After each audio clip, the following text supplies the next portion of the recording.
Il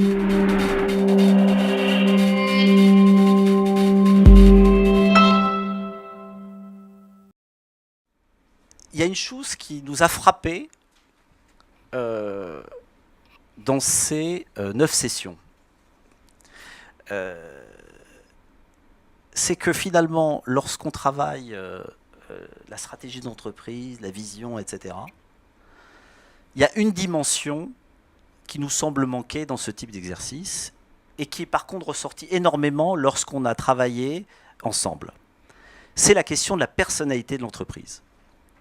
Et que la question de la personnalité de l'entreprise, elle est beaucoup plus large que la question réduite à la simple question de la culture, en fait. Et cette personnalité d'entreprise, elle est extrêmement importante, que ce soit dans le monde du service, dans le monde du digital ou dans la question de la gouvernance.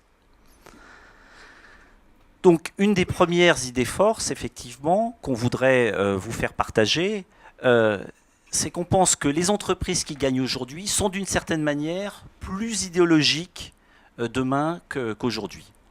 Autrement dit, que le client achète de plus en plus le pourquoi, autant que le quoi, autant que l'objet.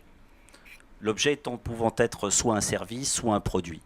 Et c'est vrai aussi sur la question du management. Et finalement, la personnalité d'entreprise, quand on l'a décrite, où il y a eu beaucoup d'exercices de fait sur quels sont mes actifs immatériels de mon entreprise. Donc je vous rappelle, je pense qu'on l'a tous vu dans ces séquences, mais ça fait toujours bien de le rappeler, 3 types d'actifs. Le capital humain, c'est tout ce qu'il y a dans la tête des employés de l'entreprise. Donc ce n'est pas les ressources humaines, c'est bien le savoir-faire, ce qu'il y a de spécifique et de singulier dans l'entreprise. Deuxièmement, le capital organisationnel. Donc c'est la capacité à créer des modèles, des organisations, des dispositifs différents qui créent un avantage concurrentiel. Et puis le capital relationnel qui va bien au-delà de la marque, mais qui sont tout le tissu relationnel qu'une entreprise crée avec l'extérieur dans l'entreprise.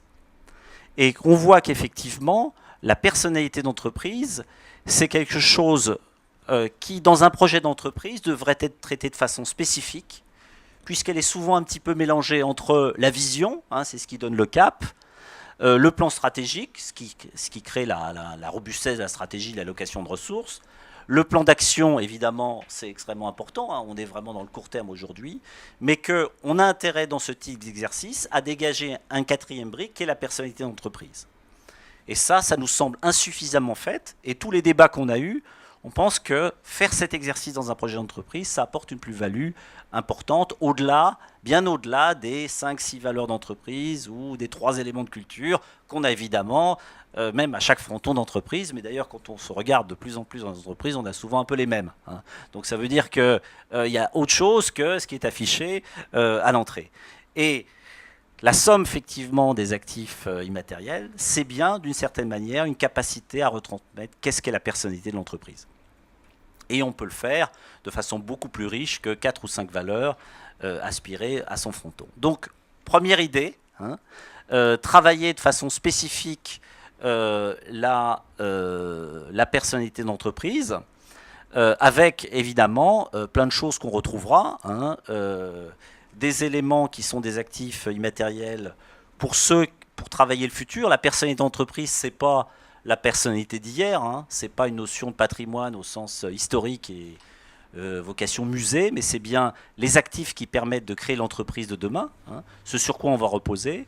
Ce sont parfois des actifs plutôt inflammables, qui sont peut-être aussi volatiles, donc soit qui peuvent se mettre, je dirais, à fumer, si je puis dire, lorsque l'entreprise a un problème social, ou au contraire, lorsqu'il y a de plus en plus de gens qui partent l'entreprise pour telle ou telle raison, et puis des actifs socles qui sont le savoir-faire important de l'entreprise et qui sont importants sur des aspects de transmission. Donc je ne vais pas aller beaucoup plus loin, vous verrez dans le détail, il y a après des méthodologies, mais l'idée c'est qu'il y a besoin effectivement, il nous semble, de mieux exprimer au sens large du terme, la personnalité de l'entreprise pour pouvoir, et les actifs immatériels sont un vrai levier là-dessus, en tout cas, apportent beaucoup plus lorsque, quand on est perdu dans son domaine d'activité, hein, on a un problème concurrentiel, ben, revenir à la personnalité d'entreprise, ça permet de trouver des points d'appui.